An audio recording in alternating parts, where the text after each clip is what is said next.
দেখো, তোমাদের তো বললামই পথকা বাবার দাদুর বাড়ি থেকে তাড়াতাড়ি চলে আসতে হচ্ছে, কারণ গিয়ে ক্লাস রয়েছে। ক্লাসে বসে পড়েছি, আফটার এফেক্টসের ক্লাস আরও রয়েছে, দেখে নিই একবার টুক করে। এই যে এই দেখো, এই যে আমি দেখো বন্ধুরা, জাস্ট আফটার এফেক্টস ক্লাস শেষ হওয়ার পরেই ব্যাক টু ব্যাক একটা পড়ানোর ক্লাস থাকে, বাচ্চাদের পড়ানোর। ওই ক্লাসটা শুরু হয়ে গেছে, সবাইকে লিখতে দেওয়া হয়েছে, ওরা লিখছে। বন্ধুরা, ক্লাস শেষে খাওয়া দাওয়া করে নিলাম, চ্যানেলের কিছু কাজ পেন্ডিং পড়েছিল সেগুলো মিটিয়ে নিলাম।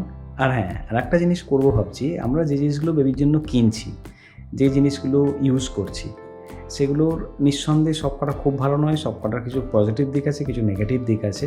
আমার ইচ্ছা আছে সেগুলো প্রপারলি তোমাদের সঙ্গে একদিন ডিসকাস করার, একটা এপিসোড করবো। তার জন্য আস্তে আস্তে চ্যানেলে কিছু প্লেলিস্ট বানাবো। আমি পার্সোনালি কিছু জিনিস কেনার আগে ইউটিউবে রিভিউ দেখার চেষ্টা করি, ভালোভাবে সার্চ করি। কিন্তু এখন এমন একটা স্টেজে আমরা এসে দাঁড়িয়েছি, আমি বলছি না সবাই খারাপ, সবাই ভালো, সবাই কাজ করছে, ব্যবসা করছে, তো আমরা সঠিক জিনিসটা চেনা ইউটিউব থেকে কিন্তু খুব মুশকিল হয়ে গেছে। তো আমার ইচ্ছা রয়েছে যেগুলো আমি ইউজ করছি, যেগুলো আমরা বাচ্চার জন্য ইউজ করছি, সুবিধার্থে নিয়েছি, সেগুলো কি সত্যিই সুবিধা দিচ্ছে? কিছু কি নেগেটিভ দিক সেগুলো নেই?